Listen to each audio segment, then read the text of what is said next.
Here's Michael Reagan. Mike Reagan here, everybody. Mike Reagan here. Mike Reagan here. I'm here. You're there. Smile and dial 1-800-468-MIKE. 1-800-468-6453. Our website, Reagan.com. Oh, gosh. There's something else in the news, too, you need to know about.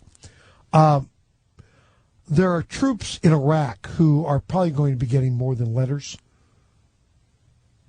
You know, they have mail call. You ever go to summer camp like I did? You live for mail call? I'm still waiting for the first letter from my dad and my mom. Never got. Anyway, you're waiting for mail call, and hopefully you get one. Well, what's going to be going on mail call is a little bit different now. They're going to be getting mail, but they're not going to be care packages. There is a group that's sending letters to our troops in Iraq and DVDs claiming 9/11 was an inside job. Oh, yeah. Yeah. And that they should rethink why they're fighting. Man, they ought to take these, excuse me, folks, I'm going to say this. We ought to find the people who are doing this, take them out, and shoot them. Really. Just find the people who are sending those letters to our troops to demoralize our troops and do what they're doing. You take them out. They are traitors to this country, and shoot them.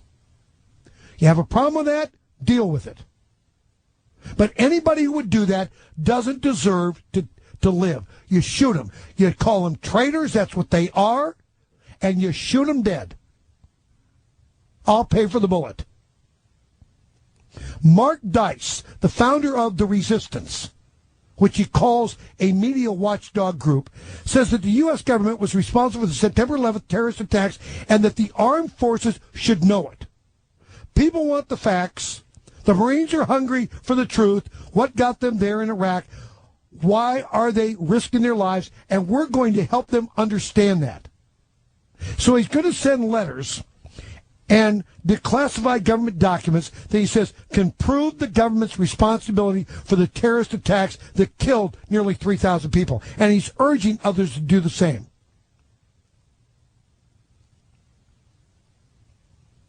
Now, Captain Pete Hegseth, Executive Director of Vets for Freedom, you ought to get him on too, Brett.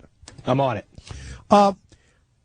Says, you know something, these are going to end up in the trash, or they're going to end up in the toilet, or they're going to end up on the firing range. How about you take Mark Dice out and put him in the middle of the firing range? Tie him to a post, don't blindfold him, let it rip and have some fun with Mark Dice. These people are just, folks, I'm telling you, outrageous. Now we know where the Ron Paul supporters went. Oh, my God. That was a mean thing to say, Brett. That was a mean thing. You know how mean that was to say? I'm sorry if I offended Mark Dice. You offended him terribly. But that's okay to offend him. You know, that's really okay to offend him. That they would do these kinds of things. Yeah, these guys need to be introduced to the